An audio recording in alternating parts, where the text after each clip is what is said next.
ብሔራዊ ሙዚየም ነው። አምናታችሁ ምን አባቱ እንደሚያክል እያያል። ሰላም ዩቲዩብ እንዴት ናችሁ? ዛሬ የምንገኘው ኢትዮጵያ ብሔራዊ ሙዚየም ነው። 5 ኪሎ ነው የሚገኘው። ውስጥ ያለውን ነገር እናያለን አብረን።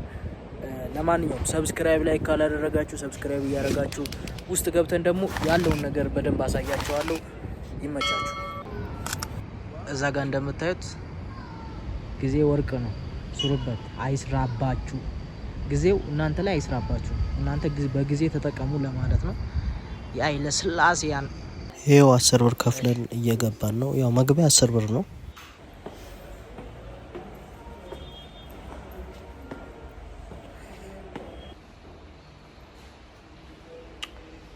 ያው እንግዲህ ወደታች እየወረደን ነው። በጣም ገራሚ ቪዲዮ እንደሚሆን ተስፋ አደርጋለሁ። ያው መጀመሪያ ስገቡ ያው ድንቅነሽን ነው የምታገኘው። ድንቅነሽን ያው ሁላችሁም ታውቃላችሁ። ሳይንስ እንደሚለው ከሆነ ኢትዮጵያ ውስጥ የመጀመሪያ ሰው መገኛ ኢትዮጵያ ውስጥ ነው የሚለው። ወደዚህ ዞር ስትሉ ደግሞ ቅሬታ አካሎች ናቸው። እነዚህ ቅሬታ አካሎች የተለያየ ቅሬታ አካሎች ናቸው። ቅሬታ አካሎች እንደሚለው ከሆነ እዚህ ላይ ያው መጠናቸው ምናምን ነገር ይለያያል ይላል። እነዚህ ቅሬታ አካሎች እንደሚለው ከሆነ የሀገራችን ባህላዊ ነገር ይገልጻሉ።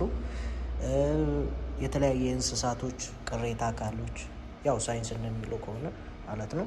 ያው እዚህ ጋር እንደምታነቡት ከሆነ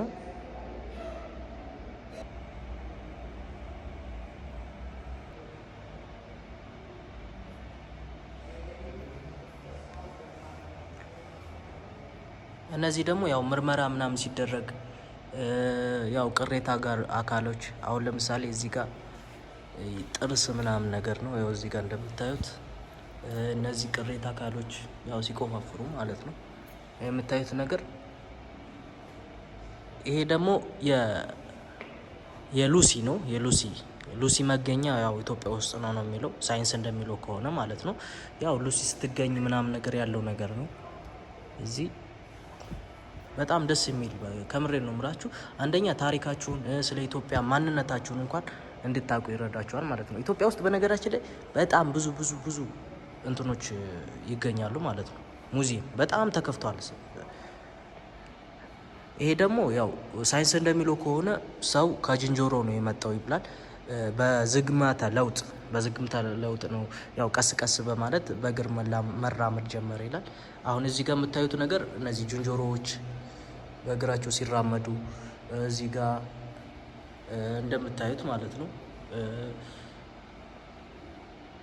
እነዚህ መጽሐፎች ስለ ሰው ዝግመተ ለውጥ እና ኢትዮጵያ ውስጥ የመጀመሪያ ሉሲ መገኛ የሚገልጽ መጽሐፎች ናቸው። እነዚህ አሁን የምታዩቸው መጽሐፎች ማለት ነው። ይሄ ነቶኮር መንጋጋ ነው የሚባለው። ሌላው ነገር ደግሞ ይሄን እንደምታዩት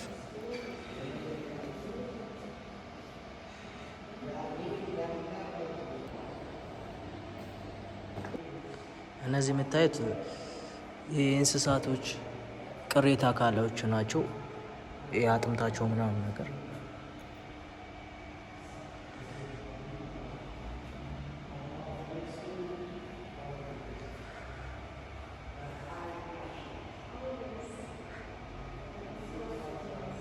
እነዚህ የሰው ቅሬታ አካሎች ያ ዳይኖሰር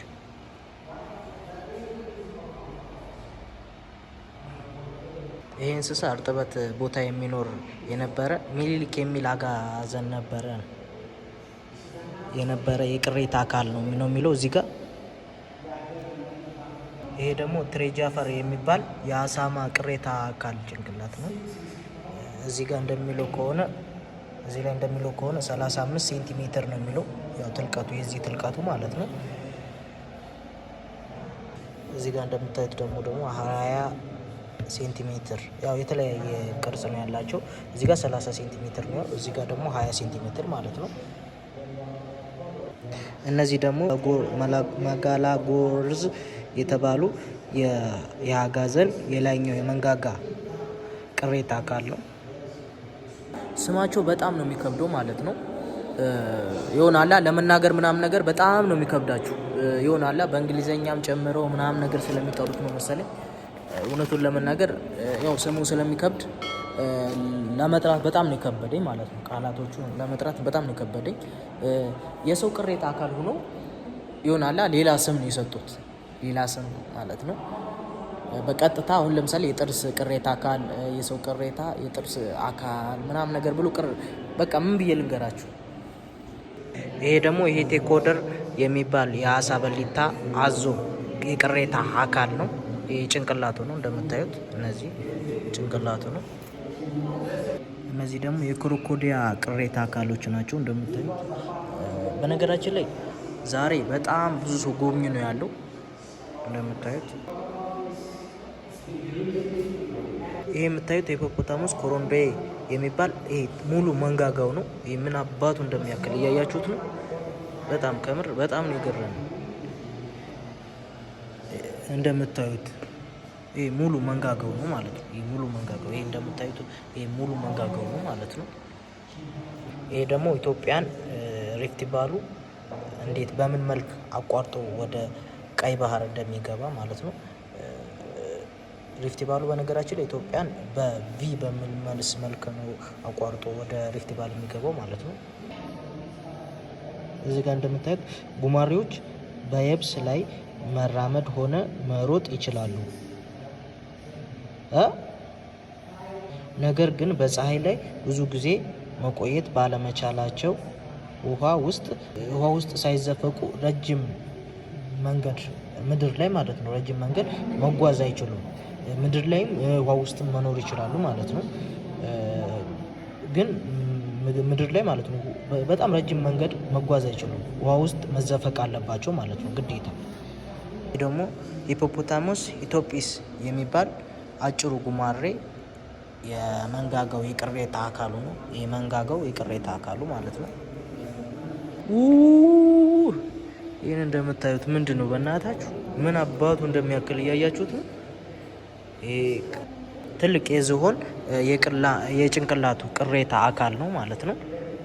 በጣም ትልቅ ነው ማለት ነው። እንደምታዩት እኔ ቀርቤ እንደምታዩት ይሄ በጣም ትልቅ የሆነ ጭንቅላት ነው። ይሄ ጭንቅላቱ ማለት ነው። ሌላው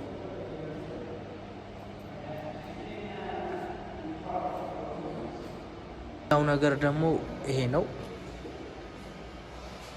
ይሄ የምታዩት የሄሊፋስ የሚባል የዝሆን ግማሽ አውራሽ አካል ነው ማለት ነው። ግማሽ አውራሽ አካል ይባላል። ሮች ስለ ሰው አኗኗር ነው የሚገልጹት። ይሄ 4.5 ሚሊዮን ዓመት 4.5 ሚሊዮን ዓመት በፊት ሰው እንደዚህ ነበር የሚኖር። እነዚህ አሁን የምታያቸው እነዚህ ዝንጀሮዎች ናቸው።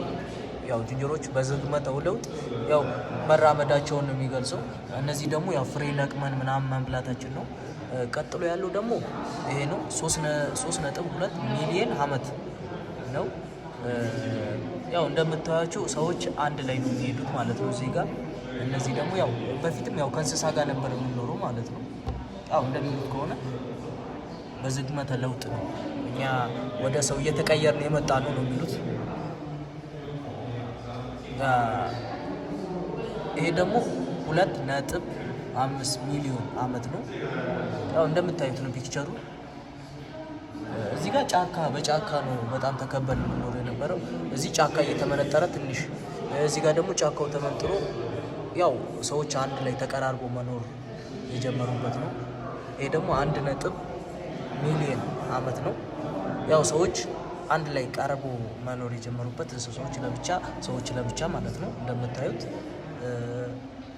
እዚህ ጋር በአሁኑ ጊዜ የሚገኝ ያው ሰዎች ጎጆ ቤት በመቀነስ ያው አንድ ላይ በማህበረሰብ ቢሆን ተቀራርበንም ቢሆን መኖር የጀመርንበትን የሚያሳይ ፒክቸር ነው። እንደምታዩት ሰው ጭንቅላት ቅሬታ አካል የተገኙበት ቦታ ነው። ለምሳሌ እዚህ ጋር ሚድል አዋሽ ይላል፣ ጎኖ ይላል፣ ዋራንሶ ሚሌ ይላል። እንደምታዩት እዚህ ጋር ደግሞ ኮንሶ፣ ኦሞ ሰፓፓቲያስ ምናምን የሚባሉ ቅሬታ አካሎች። ይሄ ቅሬታ አካል ኦሞ ላይ ነው የተገኘው። እዚህ ጋር ደግሞ ኮንሶ ነው የተገኘው።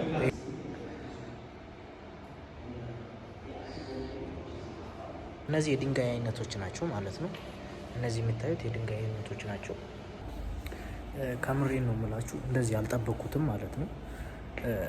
በጣም ከመጠበቅኩት በላይ ነው በጣም የሆነብኝ። በጣም ደስ የሚል ቦታ ነው።